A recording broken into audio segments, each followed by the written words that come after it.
So you're tired, pooped, tuckered out, drained, beat, depleted, zapped, worn out, shot. You are fatigued and you want to know why and what to do and how to fix it.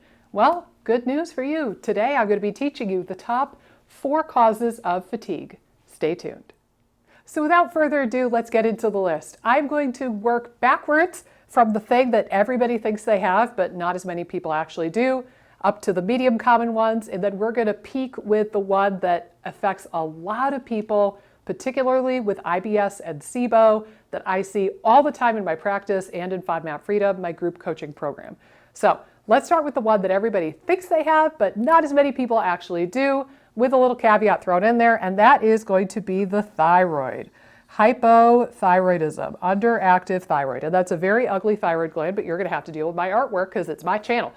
So oftentimes we Google causes of fatigue. Why am I tired? Why am I fatigued? And this is one of the things that pops up again and again and again.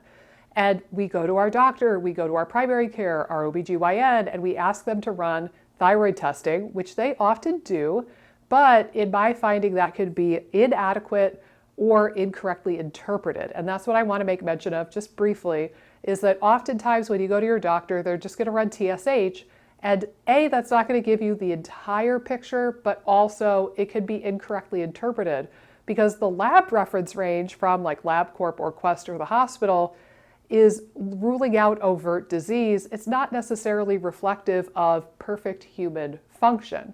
So for example, with the marker TSH, it's not going to be the entire picture, but it's at least a good start. Usually the lab reference range goes, in the United States, goes up to about 4.5. And anything above that, they're going to flag as hypothyroidism. But the literature continually shows that we want TSH to be below 3.0. Now, don't lose your mind if it's close to that. If you come back at like 3.1, I don't think that's cause to freak out. Don't lose your mind. But I'm saying, just as a general rule of thumb, if you see this number creeping up into like the 3.5 range, the 4.0, the 4.25, heaven forbid you get right under that radar and you're like 4.4 or something, that is the point where you start thinking, hey, maybe this is early enough stage that my doctor doesn't care about it and isn't flagging it yet. Or maybe this is something that I could address naturally with things like nutrition and herbal supplements versus a prescription medication. So I wanted to make note of that. The other markers that you can run are things like T4 and T3 and reverse T3. As kind of a rule of thumb, for a lot of those markers, try to aim for somewhere around the middle of the range. Or if it's something like T3 or free T3, maybe just cut off that bottom 25% of the LabCorp range and use the top 75% of the range, and it's probably going to be fine, as kind of a general rule of thumb. Now, getting into cause number 2. So number 1, hypothyroidism. It is out there. It affects like 8 or 9% of women in particular, but it's not going to be the majority of people watching this video, probably. Now, number 2, the other thing that comes up on every Google search, every, Bing search if you're a weirdo and you do that, is going to be anemia. So I'm going to draw you a nice, happy little red blood cell there. This is very common. It's more common than hypothyroidism. So for example, this could be caused from iron deficiency, which is by far the most common. It could be caused by chronic inflammation. That's a fascinating topic, the anemia of chronic disease or anemia of inflammation. Let me know in the comments if you want me to do a video on that eventually, because it is a really interesting topic, and I had it myself for a while there. And of course, things like B12 and folate, the B vitamins, can also cause anemia. Now, for this is a whole topic in and of itself, but you can have iron deficiency or B12 deficiency that causes fatigue, but it hasn't yet depleted your red blood cells, or it hasn't disrupted your ability to make red blood cells. So keep that in mind. The CBC, the testing that looks at red blood cells, hemoglobin, hematocrit, is a good start, but it doesn't definitively rule out this as a cause for concern. So in addition to the CBC, which I guess that's going to be what the red blood cell represents here, you might also want to get a vitamin B12 test, particularly if you're a vegan or vegetarian or eat mostly plant-based, you're probably not getting enough B12. And you might want to get an iron panel or something like ferritin to fully evaluate this. And basically the way to say this is if you're not getting blood flow to your organs and your brain, you're going to be pretty fatigued. So a couple of labs that you could do to rule that out. This is definitely more common than hypothyroidism, but it's still maybe not the most important thing that's affecting most people. So let's get into cause of fatigue number 2. Sleep. Specifically, not enough sleep or poor quality sleep. Now, this one can be a little tricky because there are numerous reasons why you don't get good quality sleep.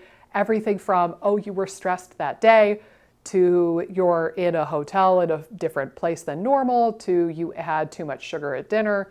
There's a lot of reasons for disrupted sleep and poor sleep. And there's an equal number of herbs and tinctures and potions and melatonin that you can try to take to improve your sleep. As a side note, Amy and I are going to be doing a full episode about sleep in the next month or two on the IBS Freedom podcast. So stay tuned for that. If you're not already a subscriber, what are you doing with your life? Go subscribe to my podcast. But for simplicity's sake, I want to bring your attention to one subgroup of the crappy sleepers group, which is the mouth breathers and the disordered breathing people. So indications of this can include things like, gosh, I need to keep a glass of water by my nightstand and take drinks in the middle of the night because my mouth is so dry. Or I wake up in the morning and my mouth is so dry. Or I snore. Snoring is absolutely the knockout of the park, 100% your mouth breathing criteria. The other two are probable, but not 100%. But basically, if you're breathing through your mouth at night, you actually get less oxygen to your brain that way. I know it's weird. It doesn't sound correct, but there was a really great podcast episode years ago. It was the High Intensity Health podcast or show here on YouTube. It was years ago. If you search in YouTube, High Intensity Health mouth taping, it will pop up. It's an interview with a dentist, but the guy and the dentist talk about it a lot. I'll try to link it in the description as well. But they talk about this sleep disordered breathing thing, and it's a spectrum. It goes all the way from normal people breathing through their nose at night, and then the other far end is going to be people with diagnosed confirmed sleep apnea. And then there's shades of gray in between, people who breathe through their mouth. Maybe they snore a little bit, maybe they don't even snore, but they're breathing through their mouth and they're not getting as much oxygen to their brain. So again, dry mouth, needing to drink water at night, snoring, these are really good indications of this. And the remedy is to tape your mouth shut at night. And for some people, maybe getting evaluated for a deviated septum and making sure that their anatomy allows them to breathe through their nose. So these are considerations I wanted to bring up. Again, sleep disordered breathing, very common. I forget the statistics, but it's something in like the 10, 20, 30% of the population kind of range. So it's not an uncommon thing. And I find that mouth taping at night can be very helpful in this population of folks. Now, drum roll, please. That wasn't a drum roll. Okay, number 1 thing that you need to watch out for fatigue, particularly if you are watching my channel, which means you are interested in healing your gut and presumably you have gut troubles, is not eating enough. I'm just going to label it food with a downward arrow. This is so common. Extremely frequently. I would say at least 50% of the people who work with me. I come in, I have them do a Cronometer food diary. As a side note, you could do this for free. You don't need to pay me to do this for you. You could download the free Cronometer app. You can log what you eat for a couple of days or a week or two, and you can start to see the trend. It'll tell you your caloric need and give you your total calories and your macros. And this is so common. I see people regularly who have 500 to 1,000 calorie deficits every day of their lives, and they're wondering why they're fatigued and brain fogged and they're dropping weight, and some well-intentioned but knuckleheaded practitioners are telling these people it's because of the SIBO and you have malabsorption. No, they're just not eating enough. It drives me out of my mind. So this is a plea.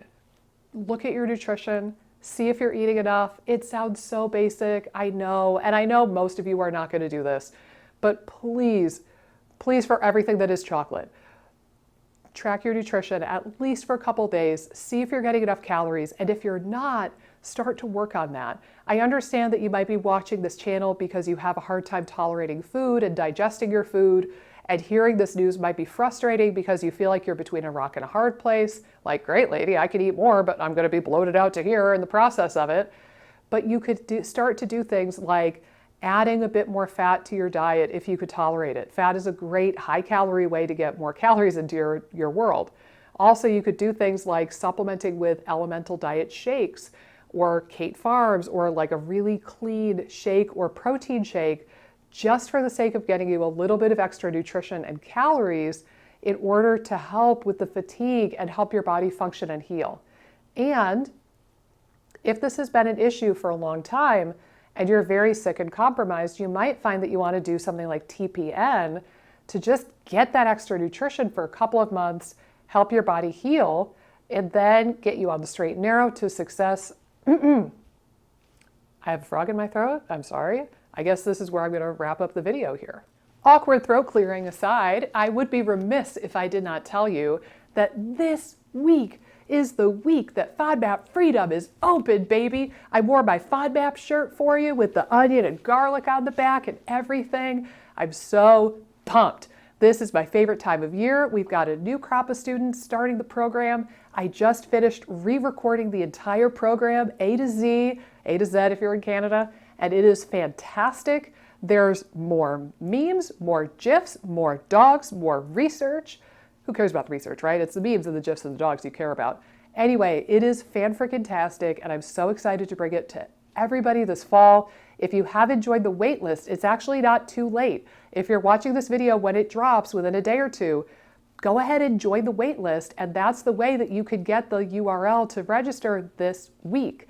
Otherwise, if you're a gambler and you just want to throw caution to the wind, by all means, wait until next week when I post the URL live on YouTube and on Instagram and to my general email list. But if you want a little bit of an edge on everybody else, all those suckers who are waiting for that link to drop, go ahead and join the waitlist. It's not too late. You can actually still get the remainder of the emails for the rest of the week and join this week before everybody else. So I hope to see you in FODMAP Freedom this fall. I'm so excited to bring this to you guys, and I will of course see you in the next YouTube video as well. Hey guys, if you like this video, be sure to subscribe, ring the bell, click the like button, and leave a comment down below with the videos that you would like to see me do next. Doing all of those really helps support the channel and support my efforts in making as many videos as possible for you guys. Thanks so much, and I'll see you in the next video.